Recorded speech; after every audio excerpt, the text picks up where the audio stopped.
사실 요즘 사회에 이게 안전한 환경이 있겠습니까? 뭐 예를 들어서 뭐 한동안 막 칼부림 뉴스 때문에 사람들이 다 막 공포에 떨기도 했었고 네. 언제 직장에서 잘릴지도 모르고 뭐 평생 직장도 없고 저처럼 사업하는 사람은 이게 또 언제 막 안 좋아질 수도 있고 막 네. 불안하지 않습니까? 네. 이게 환경적으로 과연 가능할까요? 그러니까 의도적으로 예. 조금 이완될 수 있는 환경을 만들어주는 거예요. 이완될 수 있는 환경. 네, 조금 따뜻한 곳에 목욕하는 거. 아. 안마도 좀 하고, 좀 독서도 하고, 편안한 음악도 듣고. 그러니까 우리 현대인이 지금 많이 잊혀져 있는 부분들인데요. 자연도 많이 나가고. 이런 부분들이 우리 사회에서 지금 많은 불균형 상태에 있거든요. 그런 것을 구축할 수 있는, 너무 불균형된 것을 좀 균형으로 맞출 수 있는 하나의 그런 습관이다. 그래서 이런 습관을 많이 갖는 것이 매우 중요할 수 있어요. 왜 그런 거 있잖아요. 잠이 안 오잖아요. 불안하면. 그렇죠. 너무 이게 우리가 지금 교감신경이 발동돼 있으니까 굉장히 예민하단 말이에요. 그러니까 잠이 안 와요. 한 30분 이상 뒤척여야 되고 막. 네. 그러다 보면 핸드폰이 떠오르단 말이에요. 그럼 휴대폰을 들어요. 최악이죠, 그럼 네. 이제. 그걸 좀 보면은 막 여러 가지 막 국제 정세 막 여러 가지 문제들이 많잖아요. 그리고 막 유튜브를 켜보면 막 이거 먹으면은 뭐 3년 내에 무슨 뭐 암 걸린다 막 이런 내용부터 시작해서 나 방금 그거 탄 거 먹은 것 같은데.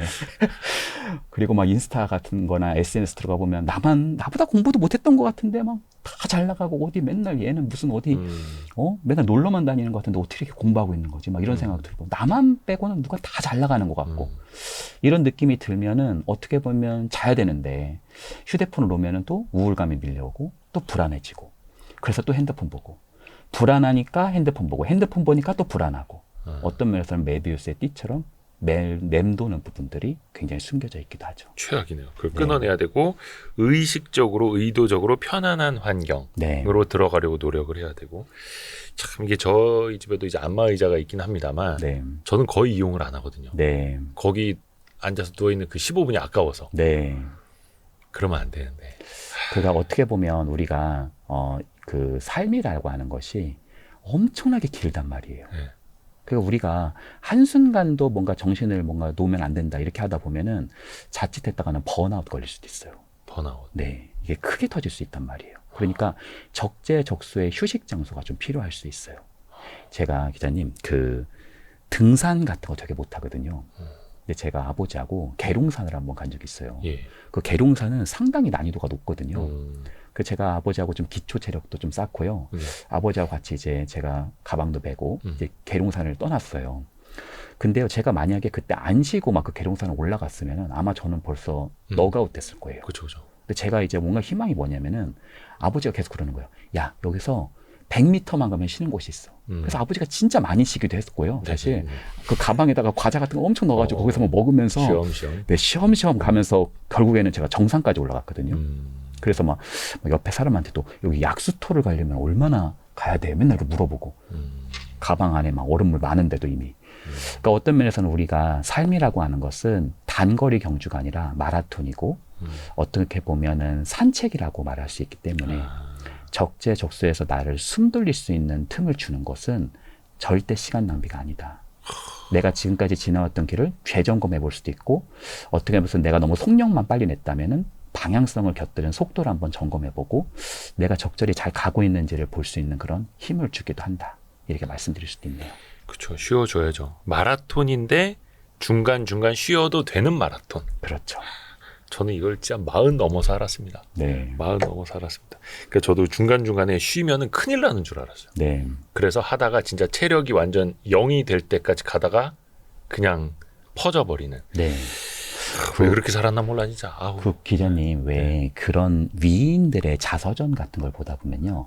약간 공통점 같은 게 나오는데 그게 뭐냐면 뭐 예를 들어서 우리가 알고 있는 분석 심리학의 창시자인 칼 융이라든지 아니면 니체라든지 괴테라든지 뭐 칸트라든지 뭐 아인슈타인이라든지 이런 훌륭한 사람들이 가지고 있었던 놀라운 취미 생활이 하나 있어요. 네. 뭔지 혹시 아세요? 놀라운 취미 생활? 네. 글쎄요. 산책이에요. 아. 산책이 많아요. 그 뛰어난 어떤 인물들 중에는. 그러니까 산책이라고 하는 것은 어떤 면에서는 나의 삶을 교감에서 부교감 신경으로 구축해 주는 거이기도 하지만 그분들은 모르고 했을 수도 있겠죠. 근데 어떤 면에서는 그러한 잠깐의 숨돌림이 나의 창발성 또 나의 숙고 능력 자체를 훨씬 더 좀 형성시킬 수 있는 그걸 발현시킬 수 있는 장이기도 하다. 이렇게 말씀드릴 수도 있네요. 맞습니다. 이렇게 숨도 돌리면서 어떻게 보면 이제 생각도 깊이 할 수 있고. 네. 칸트였나요? 저 또 헷갈리네. 지난번에 한번 언급을 했었는데 동네 사람들이 그 사람 산책하는 걸 보고 시간을 알 정도로 네. 정해진 시간에 산책을 했었다고. 임마누엘 칸트입니다. 네. 칸트 맞나요? 네, 네. 그것도 중요합니다. 네. 쉬어주는 것, 편안한 환경으로 가는 것. 우리 사회가 너무 또 이제 불안에 휩싸여 있다 보니까 네. 의식적으로 의도적으로 그 노력을 해야 된다라는 거. 사실 기자님 제가 예전에 네. 뭔가 바빠가지고 네. 기차를 이제 지하철을 타러 내려가는데 네. 조급하니까 막 거의 막 계단을 2-3개씩 막 뛰어내려갔어요. 그때 제가 팔 안 꺾인 거 진짜 생각해보면 정말 기적인 것 같아요. 그래서 어떻게 보면 부러질 수도 있었을 텐데. 근데 계단에서 구르면 큰일 나죠. 네. 근데 제가 너무 바빠가지고 이제 막 예. 정신이 없어가지고 막 뛰어갔는데 저기 앞에 지하철이 선 거예요. 그러니까 이제 그 문 닫히기 전에 막 진짜 전속력을 달려가지고 이렇게 보니까 세이브할 것 같거든요. 몸을 집어넣어야죠. 네. 그래서 제가 얼른 싹 들어갔거든요. 근데 그 기차가 출발하니까 이거 상행선인가? 이런 생각이 드는 거예요. 그때부터 내가 네. 제대로 탔나? 그래서 제가 지금 하행선을 탔어야 되는데 사실 상행선을 타가지고 급행 열차에서 심지어 오히려 더 돌아갔었던 그런 기억이 있습니다. 근데 또 상당수 이제 현대인들, 도시인들은 네. 또 그렇게 각박하게 또 살고 있고 네. 늦으면 안 되니까. 네. 또 참 갑자기 신해철 씨의 그 도시인이라는 노래가 떠오르네 이거. 네. 그 인간관계에서 네. 피해자만 있고 가해자는 없다라는 글도 실어주셨더라고요. 네. 모두가 다 그렇게 느끼나요? 내가 피해자야 이렇게. 사실요, 기자님 이런 명제에 대해서 어떻게 생각하세요? 나를 있는 그대로 사랑해주고 수용하는 사람을 만나고 싶다. 이 명제에 대해서 어떻게 생각하세요? 가능할 거라고 생각하세요? 세상에 천사들만 있다면. 네. 그렇죠. 사실 이거는 성인이 이런 생각을 하고 있다면은 이거는 사실은 비현실적 생각이에요. 내가 나를 그냥 있는 그대로 사랑해준다? 이건 종교적인 것에서는 가능하겠죠. 네. 근데 아무리 배우자나 뭐 원부모님이라고 하더라도 원가족의 네. 부모님이라 하더라도 내가 사랑받을 만한 행동을 해야 사랑받습니다. 그렇잖아요. 네. 내가 굉장히 사랑받지 못할 행동을 막 엄청 하는데 그분들은 왜 막 나는 미운 짓을 골라서 하는데 그분들이 나 사랑한다? 이건 사실 불가능한 얘기거든요. 4살, 5살까지는 가능하죠. 그렇죠. 미운 짓 해도 그렇죠. 이쁘고. 네. 이걸 사회성이라고 말해요. 사회성. 네. 그래서 이걸 예를 들자면 쉬운 예로 왜 우리가 피자 같은 거 시키잖아요. 네. 그럼 피자를 이렇게 하나 시키고 피자는 8조각이잖아요. 근데 애들 같은 이런 7명이 모여 있으면 피자다 하고 딱 갖다 주면 한 판이면은 이게 다야? 뭐 이런다면 이게 다야. 그러면 이게 뭐 그냥 얘가 먹든지 말든지 막 내가 2개씩 막 들고 먹고 애들은. 네, 그럴 수도 있잖아요. 네. 근데 성인은 여기 다 지금 모였는데 우리가 7명이에요. 근데 피자 한 판을 시켰어요. 근데 이제 기자님 좀 드세요. 저도 드세요. 이렇게 하면서 먹는데 2개를 바로 그냥 딱 들고서 먹을 수 있는 분은 아마 안 계실 거예요. 그런 강심장을. 아마 2개 들고 드시면 소문나죠. 소문나죠. 네, 이상한 사람이라고. 네. 심지어 1개씩 먹고요. 하나가 남잖아요. 눈치 봐야죠. 그렇죠. 8조각이니까 7명이 있었고. 그래서 여기 드세요. 이렇게. 네. 제가 아무리 배고파도요. 이거 교수님 많이 배고프시죠? 드세요. 이러면 저는요 별로 피자를 이렇게 많이 먹으면 물려요. 전 괜찮습니다. 보통 이렇게 가는 경우가 되게 많거든요. 괜찮습니다. 드세요. 저 뭐 먹고 왔습니다. 드세요. 이렇게. 네. 그러니까 이거는 사회성. 어느 공동체, 심지어 상사라고 하더라도 다 자신의 어떤 직원들이나 이런 사람들에 대한 인간관계를 다 고려하고 있다. 그런 측면이 우리에게 굉장히 많은데도 불구하고 왜 인간관계는 이렇게 많은 갈등들이 있는가? 제가 하나의 그 사례가 있는데요. 네. 어떤 이제 제가 다문화살이었는데 그 며느리를 굉장히 뭐라고 했었던 시부모님이 좀 계세요. 근데 이게 난이도가 거의 끝판왕인 게 뭐냐면 예를 들어서 그 며느리한테 이제 막 다다다다 이렇게 소리 지르고 뭐라고 하고 하시는 분들은 네. 그래도 레벨 10이라면 레벨 9 정도에 저는 해당된다고 봐요. 네. 진짜 레벨 10이 뭐냐면 이런 거예요. 새벽에 일어나가지고 네. 접시 닦는 거예요. 시어머니가. 새벽에? 네. 그러면 달그락 소리 내면서. 네. 그러면 이제 이걸 작게 그냥 닦으시면 괜찮을 텐데 막 달그닥 막 그냥 거의 안 일어날 수 없게끔 되는 거죠. 넌 아직까지 저거 뭐하니? 뭐 이래서 안 일어나고 뭐하니? 그렇죠. 그러면 이제 며느리가 어머님 이렇게 한번 나온단 말이에요. 어머님 네. 뭐 하세요? 이렇게 먹으면은 다 그냥 골병 들어 죽는다. 그릇에 먼지가 이게 그냥 감당할 수 없는 그 수준이야. 이렇게 만약에 얘기한다고. 갑자기? 예, 만약 그렇게 한다고 생각해 보세요. 네, 새벽에? 어머님 제가 이거 제가 할게요. 이러면은 네. 얘야 넌 가서 자라. 내가 하면 되지 뭐. 늙은이가 하는 거지 뭐. 요즘 시대에는 며느리한테 뭐 시키는 거 아니라던데 뭐 이런 식의 말씀을 하시는 분이에요. 왜 그러는 거예요? 그럼 이제 며느리가 가서 자시는 분은 또 안 계시란 말이에요, 이게. 불편하죠. 그렇죠. 여기 앞에서 이렇게 벌 서는 것도 아니고 또 어머니 돕는다고 그러면 또 안 되고 자기가 잔다고 그럼 어머니 좀 하세요 많이 오히려 이렇게 하면 좀 편할 텐데 그러기도 못하고 어떤 면에서는 이러지도 못하고 저러지도 차라리 못하는 나한테 하라고 하든가. 네, 그렇죠. 예, 이게 가장 레벨 10인데 끝판왕. 네, 이거를 전문 용어로 이중 구속이라고 그래요. 이중 구속이요? 네. 잘 수도 없고 그렇다고 도울 수도 없고 이런 상황. 이렇게 애매한 상황을 만들어 놓는 어떤 그런 어머니가 계셨는데 그 시어머니로부터 유일하게 조금 쉴 수 있을 때가 언제였냐면은 네. 그 시어머니가 연속극을 보세요, 드라마. 그걸 이제 저녁 때 보시는데 그거 보는 1시간 반에서 2시간 정도는 조금 이제 방에 가서 자기 시간도 보내고 그럴 수 있는 거예요. 그래서 그때는 안 찾고 자기 혼자 이제 보신단 말이에요. 네. 근데 어느 날 그거 막 며느리를 막 찾으시는 거예요. 네. 애미야 나와보라고 막 네, 그러시는 네, 거예요. 네. 드라마 할 시간에. 네네. 그래서 왜 나오라고 그러시지? 그래서 이제 어머니는 저 앞에 계시고 네, 이 뒤에 이제 네. 소파가 있었는데 여기 좀 앉아가지고 드라마 좀 보라는 거예요. 그래서 이제 그 보는데 예. 거기서 이제 그 시어머니하고 며느리가 나와요. 그 드라마에도. 근데 그 시어머니가 굉장히 어떻게 보면 조금 어렵고 상황이 힘든데도 불구하고 며느리를 되게 배려하고 겉으로는 좀 이렇게 뭐라고 하시지만 상당히 속이 좀 따뜻하신 분이었어요. 네. 그런 드라마였어요. 예. 그래서 며느리가 그걸 보고 있다 보니까 너무 마음이 치유가 되는 거예요. 이 우리 어머니가 이거를 왜 나한테 와서 보라고 했을까? 어쩌면 우리 어머니가 나한테 지금 엄하게는 하고 계시지만 저 어머니처럼 저 시어머니처럼 나에 대한 따뜻한 마음이 있었다고 생각하는 거 아닐까? 아니야. 혹은 너무 우리, 희망회로 같은데. 네, 우리 어머니가 혹은 저걸 보면서 좀 뉘우치는 건 아닐까? 뭐 이런 생각을 하면서 이제 보고 있었어요. 네. 근데 갑자기 어느 순간에 그 어머니가 드라마를 향해서 삿대질 하면서 그러는 거예요. 저렇게 고얀 시어머니가 다 있나? 네? 저렇게 고얀 시어머니가 다 있나? 이 맥락이 뭘 것 같으세요? 뭐지? 왜 나오라고 했을까요? 이중 구속이 삼중 구속 되나? 이게 뭐야, 뭐냐면 바로 이겁니다. 나처럼 괜찮은 시어머니가 어디 있나 봐라. 저런 시어머니도 있다. 아우 힘들어. 이래가지고 나오라고 한 거죠. 아우 얘기만 들어도 힘들다. 그러니까 사실은 지금 자기가 훨씬 지금 레벨이 거의 끝판왕인지 전혀 모르시고 저런 시어머니 있으면 야, 나 같은 시어머니가 얼마나 괜찮은지를 봐라. 그래서 제가요, 이런 맥락들을 전부 다 안 상태에서 며느리도 뵙고요. 또 그 시어머니도 뵀어요. 근데 그 시어머니가요, 저를 이렇게 뵙고 말씀하시는데 뭐라고 그러시면 막 펑펑 우시면서 내가 진짜 나는 며느리를 한 번도 시킨 적이 없대요. 자기가 혼자 일을 다 한대요. 그래서 손이 다 이렇게 뭔가 자기는 지금 손이 다 부르텄고 뭐 새벽부터 설거지 하시고 그 얘기를 하시는 거예요. 그거는 맞는 말이네요. 본인이 했으니까. 근데 사실 누가 하라고 한 거 아니잖아요. 그거 같이 해도 되는 거고 뭐 누가 하라고 한 거 아닌데 자기가 혼자 일어나가지고 그렇게 하신 건데 그걸 그렇게 얘기하시면서 엄청나게 우시더라고요. 아침 한 7시, 8시에 그냥 며느리가 하게 시켜도 되는데 굳이 본인이 새벽 5시부터 설거지를 하시고 네. 이걸 다 내가 했어. 네. 힘들어 하시고. 그렇죠. 그러니까 어떻게 보면 시키는 분은 사실 커피라면 그분은 거의 TOP죠. 그러니까 끝판. 네. 그러면서 저한테 뭐라고 하냐면 약간 피해자라는 이야기들을 하더라고요.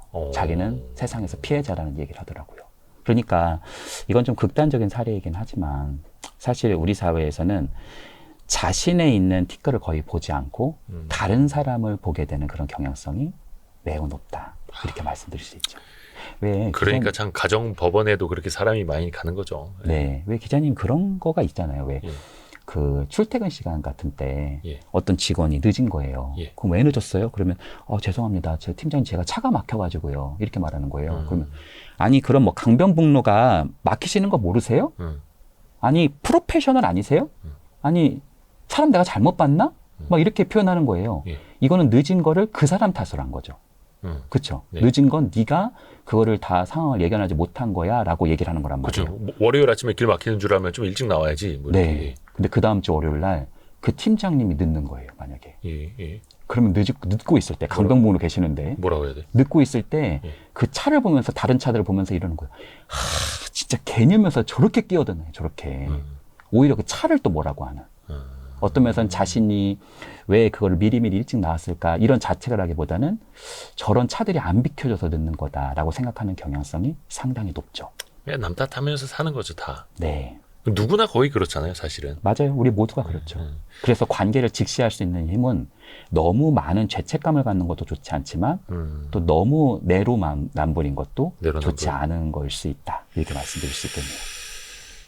근데 그거를 먼저 자신을 돌아볼 줄 아는 사람이면 네. 그런 관계 속에서 불화가 좀 덜 하겠죠. 그렇죠. 네. 근데 그게 또 어렵고. 그래서 최고의 관계 역량 중에 하나가 뭐냐면 바로 성찰 능력입니다. 성찰 능력. 네. 너무 과하게 자기를 탓하지 않고 사태를 정확하고 명확하게 직시할 수 있는 힘. 근데 그런 사람이 네. 많지 않죠. 그렇죠. 많지 주변에서 않죠. 보시면. 네. 근데 그런 사람이 아주 뛰어난 사람이에요. 관계적인 역량에 있어서는. 왜 우리 바둑 기사님들 보면은 끝나고 나면 복귀하시잖아요. 복귀하시죠. 그게 성찰 능력이랑 굉장히 연관됩니다. 무엇이 이렇게 됐던 거지? 왜 이랬던 거지? 이런 거를 스스로 한번 되돌아볼 수 있는 능력. 이렇게 말씀드릴 수 있네요. 관계도 성찰할 수 있어야 된다. 나 자신도 성찰할 수 있어야 하고. 네. 여러분 혹시 그 성찰이 가능하신 분들은 댓글 좀 남겨주십시오. 아마 이 영상을 보시는 분들은 저는요 대체적으로 성찰 능력이 상당히 있는 분일 가능성이 매우 높습니다. 성찰을 할 수 있으니까 또 이렇게 마음에 대해서도 공부를 또 하려고 하시고. 네. 그러니까 사실 이거를 봐야 하는 분들은 안 보고 있어요. 안 보시죠. 네. 그러니까 그분들은 정말 유독 그림자가 세고 굉장히 칼날이 많으시고 막 사람들이 이렇게 굉장히 상처내시는데 그걸 전혀 모르시는 경우가 많다. 맞아요. 그래서 나르시스트나 소시오패스나 이런 분들은 이런 영상을 거의 안 보십니다. 그렇죠. 그냥 자기 잘난 맛에 살고 네, 네. 자기가 유일하고 그리고 자기가 뭘 잘못했는지 모르는 경우 되게 많아요. 인정도 안 하고 네. 옆에서 얘기해줘도 안 듣고 네. 그분들은 이제 거의 상담사를 만나려고도 하지 않고 내가 그렇죠. 왜 상담을 받아야 돼? 뭐 이럴 그렇죠. 거 아니에요. 네, 네. 그게 어렵죠. 그러니까 사실 저도 한 30대 때는 그런 마인드가 되게 많이 있었어요. 네. 근데 뭐 이렇게 심리도 공부하고 뭐 여러 가지 이제 성찰을 하면서 좀 40대부터는 확실히 많이 달라졌거든요. 네.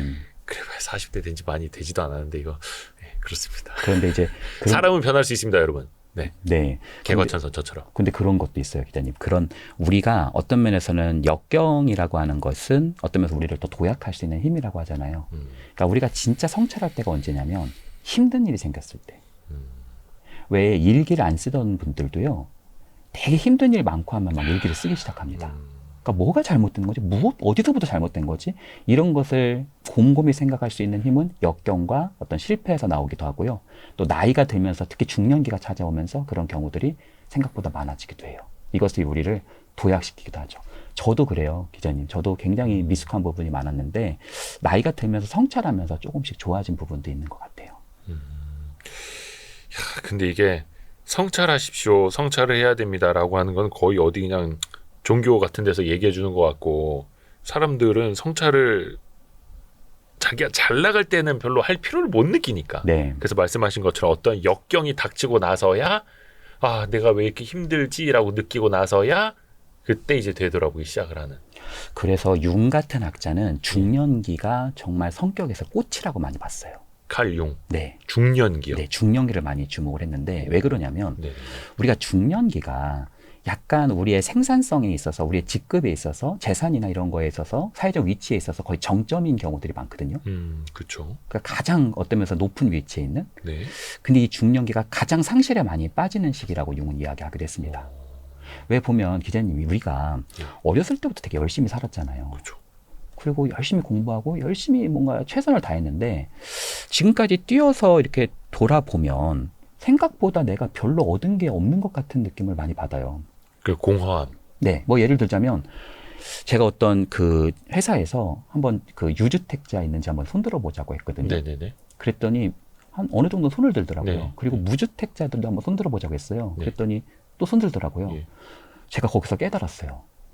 웬만한 직장 생활 하시는 분은 두 부류구나. 유주택자도요. 네. 거의 주택 하나시더라고요. 그러니까 예. 1주택자이거나 무주택자이거나. 거의 그렇죠. 그러니까 사람이 되게 뭔가 막 달라질 것 같은데 그냥 직장 좀 좋은 데 가고 안 좋은 데 가고 물론 지역의 차이는 뭐 편차가 있겠지만은 그냥 뭐 집 하나 있고 혹은 없고 뭐 차 하나 있고 뭐 여기 직급 하나 명함에 이렇게 직급 하나 있고 뭐 한 달마다 들어오는 월급 정도 있고 그리고 뭐 그냥 살아가는 거지 뭐 크게 엄청난 일이 있거나 뭐 동화책에서 봤었던 막 어마어마한 모험을 떠나서 뭐 대단한 황금을 얻거나 그런 경우가 되게 드물단 말이에요. 그러니까 내 인생 전체를 지금까지는 어떻게 보면 죽어라고 뛰었는데 이게 다 뭐지? 예를 들어서 초등학교 때는 야 일단 중학교 가서 얘기해. 중학교 때는 야 고등학교가 코앞이야. 고등학교 때는 야 너 입시 1년 남았다. 너 일단 대학교 가서 얘기해라. 대학교 간다고 해서 무슨 뭐 잔디밭에서 노는 거 아니잖아요. 거기서도 스펙 엄청 샀잖아요. 그러다 보니까 어떻게 해서 직장 생활하고 또 결혼한다 그러니까 그냥 결혼하고 아이 낳고 어떻게 가보다 보니까 물론 뭐 결혼은 필수는 아니니까 이제 많이 하시니까 필수는 아니지만 그러다 보니까 어느 순간 이게 다 뭐지? 난 죽으라고 했는데 나한테 남은 건 뭐지? 이러한 어떤 상실감 또 중년기 시기가 가장 사랑하는 사람이 많이 죽기도 하고요. 뭐 부모님이라든지 친척이라든지 친구라든지 이런 사람들을 가장 상실할 때가 많을 때가 그렇기도 하고요. 정점이 있다라는 거는 다르게 말하자면 내리막길이 있다는 거예요. 그쵸. 저도 최근에 그 건강검진을 받았는데 네. 제가 간에 약간 지방기가 있다 하더라고요. 저 진짜 그 얘기를 듣고 저 완전 깜짝 놀랐어요. 간에 그런 게 있다고요? 그러면서 이제 의사 선생님 막 말씀하시는데 막 귀가 막 열리더라고요. 제가 항상 건강하다라고 하는 것을 항상 자부하고 살았거든요. 근데 조금씩 몸에 이렇게 문제가 있다라는 거, 이런 부분들이 좀 보이기 시작하고 신체적인 상실, 또 어떤 면에서는 관계의 상실, 또 어떤 면에서는 내가 가지고 있는 어떤 능력의 상실, 이런 부분들이 조금씩 찾아오는 시기, 이런 중년기 시기가 성찰의 시기라고 융은 얘기하기도 합니다. 그러니까 환경적으로 또 본인을 돌아볼 수밖에 없는 시기이기도 하네요. 중년에. 네. 뭔가 이제 중년이 되어서야 깨닫는 이유이기도 네. 하는 거고요. 우리 PD님 이런 거 잘 안 와닿죠? 20대들은 아마 모를 거예요. 네. 아마 30대 초반까지도 모를 거고 네. 그리고 이제 중년 아저씨 둘이서 이런 이야기를 하고 있고 네.